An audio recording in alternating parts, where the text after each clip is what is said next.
Yunivasite y'e Kyambogo eyimirizza okulonda kw'abayizi okubaddeko okubeerayo nga 22 omwezi ogujja nga yeekwasa emivuyo egyetabise mu kunoonya obululu mu bayizi. Abakulu ku yunivasite eno bataddewo akakiiko akafuzi kwongera okwekenneenya ensonga eno okutuusa ng'ensonga zonna zizze mu nteeko olwo okulonda kuno kubeewo.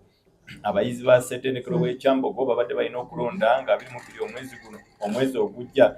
Omumyuka wa chansala wa yunivasite y'e Kyambogo Katunguka n'ategeeza nga babaddewo emivuyo egyetobese mu kunoonya obululu ekibawalirizza okuyimiriza okulonda. So we had a meeting in top management, and top management took a decision that resulting from these observations we have made, one, to suspend the 2024-2025 guild elections until further notice. That one we have done already. Obujulizi okulaga abayizi kiki ekibaddewo. Ensonga ate isuubira University Management yayimiriza okulonda kuno eno olw'ensonga zaayo. Ekisooka yo yennyini yajja ne yeetaba mu nsonga z'abayizi nebeera ng'ezinfluensinga mu ngeri emu oba endala.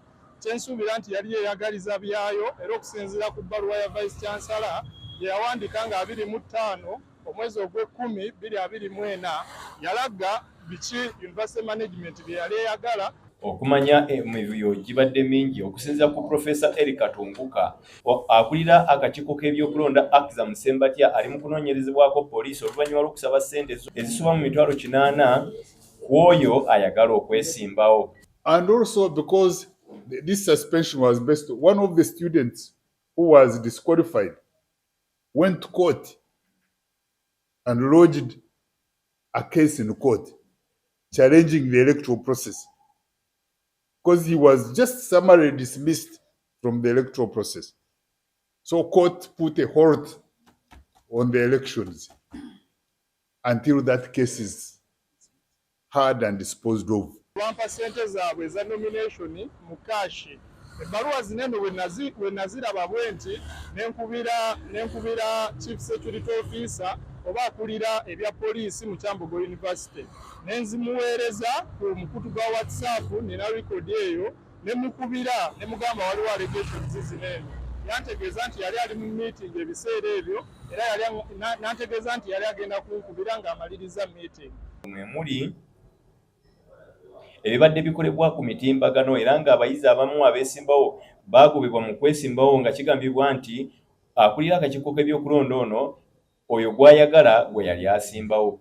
Kyokka Akiza Musembatya bw'atuukiriddwa agambye nti ebimwogerwako si bituufu era abaddukanya yunivasite eno beenoonyeza byabwe. Sembatya agamba nti alina n'empapula zonna eziraga nga babadde batambuza ensonga z'ebyokulonda mu yunivasite eno nga zonna nnambulukufu bulungi nga olukiiko olufuzi olwa yunivasite lwekwasa nsongasonga. Kati ne basalawo ne bakwasa Electoral Commission kino yeremeseza akalulu okubaawo so nga ate tetufunanga ballot papers paka olwaleero. Service provider yali alina okutuwa ballot papers yateekawo mu delivery period ye gyalina otuwa mu ballot papers nti ziri ennaku 2 era bwe baagamba nti no balemeddwa okuba nga bafuna ballot papers nga 17 ne tutulanga akakiiko k'ebyokulonda fenna ne tukkiriza nti no okay ballot papers ezibeera ziganye okuba nga bazikuwa mu bunene obudde bazituwe tubeere nga tulonda ku Lwokubiri nga 22. Twa communicating a resolution eno eri Vice Chancellor naye Vice Chancellor yasalawo still ne bagaana otuwa obululu bunene. And I want to make it clear that any student who tries to disrupt the operations of the university will be dealt with in various ways, including dismissal and suspension. There are some students who are in the habit of chasing their colleagues out of classes. Wabula olw'emivuyo gino Profesa Katunguka alangiridde nga bwateereddwawo akakiiko ak'enjawulo kanoonyereze ku nsonga zino nga kano akakiiko kaweereddwa sabbiiti 4 okumaliriza n'okufulumya alipoota eno. And then to appoint an interim caretaker government. The students have their guild elections, the guild constitution provides that where there is no guild government, where there is no president, the management would appoint a caretaker administration. And we have done this, comprised of the Dean of Students as the chairperson, then the principal legal officer, and I think a representative of the wardens, and then Wenjogerero olwaleero Kyambogo University erina sitting guild president ekisanja kye ekibeera kya mwaka gumu okusinziira ku Universities and Other Tertiary Institutions Act section 69 section 48 era ng'ekisanja ekyo kikyagenda mu maaso wenjogerera.